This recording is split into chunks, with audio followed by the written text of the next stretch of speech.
Phone maker Oppo just showed off the phone concept, maybe of my dreams. Let's talk about it in my news radar.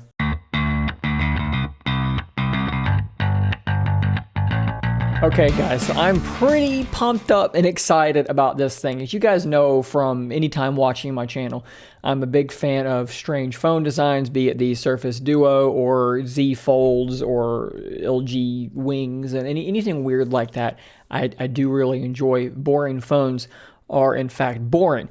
The biggest thing I don't like about the Z Fold line in any folding screen, folding OLED, is that you have a crease down the middle. So when I started seeing rumors from TCL or Samsung, whoever, about phones that would have a rolling design, to me, that was where I was going to be most interested. So you would have a normal size phone, it would then slide apart, revealing a larger screen underneath. No hinge in that regard, no crease down the middle. Oppo just showed off the X 2021. It is their concept phone with a what they're calling a scrolling display, and it looks absolutely incredible. So the first thing I want to show you is literally just what this thing looks like in action. There's a GIF here that just blew my mind when I watched it. Let's play this GIF. You touch the side of it and it slides out and reflows. I could literally sit here and watch this GIF over and it's over. If you see it from another angle, you see how it comes apart from a physical, like just a purely aesthetic. I love how it's diagonal in that expansion there. I think that this thing looks absolutely awesome. And so the cool thing about this, I didn't actually consider that this would be a motorized function. For whatever reason in my mind, I was just thinking you would pull it apart and it would lock into place, but they've motorized it. So by doing that, you can have this thing not just be fully in or fully out. You could actually have it expand only part of the way. So you have a variable, not just resolution, but a variable aspect ratio. And this is something that they show here on this slide here, where they have it expanded a little bit to have, a full 16:9 display. So you can, watch a movie that's 16:9, it'll expand up just enough to now have the video fill the entire display. Then you can expand it even bigger into full tablet mode to play a game, or maybe in a book. Maybe you want it, potentially you could have all these different aspect ratios all in one. So it's not just little screen, big screen. It's many different size screens potentially. Here's a more clear image of the back of what this thing looks like. And again, I really like this weird diagonal thing going on. I think that this phone actually looks really good. Now, it's important to keep in mind here that we are looking at a concept device. There's no word in particular as to if this thing's going to come to market. There's going to be some changes made. I mean, look, they're saying 2021. I imagine some things will change. They're going to be refining this thing as we move forward. But man, if they can iron this thing out and make it really perform correctly, it's not overly thick.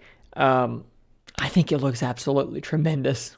So definitely keep your eyes on this. Samsung will make their own version of this as well. We know TCL is working on one. LG is working on one. This is the future. I know people love their folding phones, and I get it, but I'm telling you right now, this is where it's going to be. So speaking of foldable phones and things like that, we have some reports here coming from Phone Arena that Apple suppliers have actually started testing folding iPhone prototypes. Now, it's interesting to me that they're going to go with the folding design. I think that it's, maybe they think that it's come, a long ways enough to be able to produce them in mass and to be able to do this at a reasonable price point. We don't have a ton of details yet on what we should really be expecting, but this article here is expecting maybe September of 2022, so maybe we're a couple of years out. I think that perhaps what's most interesting about this concept is that while Samsung does a tremendous job with these sorts of things, I'm really curious to see what an Apple folding display device might look like. What will they do to maybe reduce that crease down the middle? Maybe they can do something to convince me that I'm wrong about rolling, scrolling displays, where I feel like that's kind of the way to go at this point. Maybe Apple can come along and refine things to that point. I also think it'll be really interesting to watch, if they do something like that. I could see it selling unbelievably well. Obviously, they would price it at a premium. I just wonder what the level of refinement Apple could come up with would be on something like that. I think it's also important to point out this, little last paragraph here. that John Prosser had previously revealed. The earlier prototypes were basically a Surface Duo with separate displays and a slim forehead, four-face ID. So we still need to find out for sure, are we talking about a true folding OLED, or are they doing something in the Surface Duo world? That would actually be really, really interesting and strange if they did something like that. I do expect it to be a folding OLED at this point, though.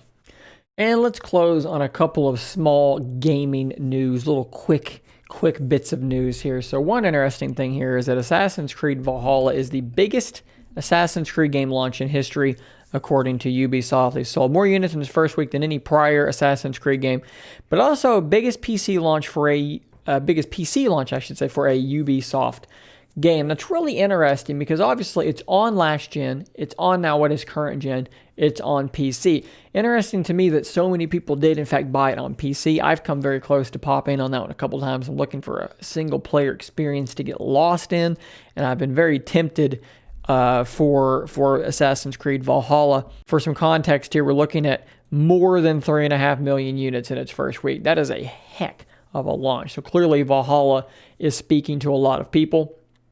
I would love to see how many people have already bought it on PS5 or the Xbox Series. And another game that has just come out that is on the PS4 and the PS5 is experiencing one of the stranger and funnier glitches I have seen in a long time. Apparently, while playing Spider-Man Miles Morales, there is a glitch that can occur that will turn you into a web-slinging trash can. I don't really have a lot to say about this, but there it is. Web-slinging trash can. So guys, that is my news radar for today, which I didn't actually say the date to begin with. It is Wednesday, November the 18th. So stay tuned for more coverage just like this. And until next time, stay nerdy, my friends. If you enjoy my content, please consider becoming a Scary If Literal member. You'll get access to a whole bunch of emoticons to use with live streams and a shout out on an upcoming video. Thanks as always for your continued support.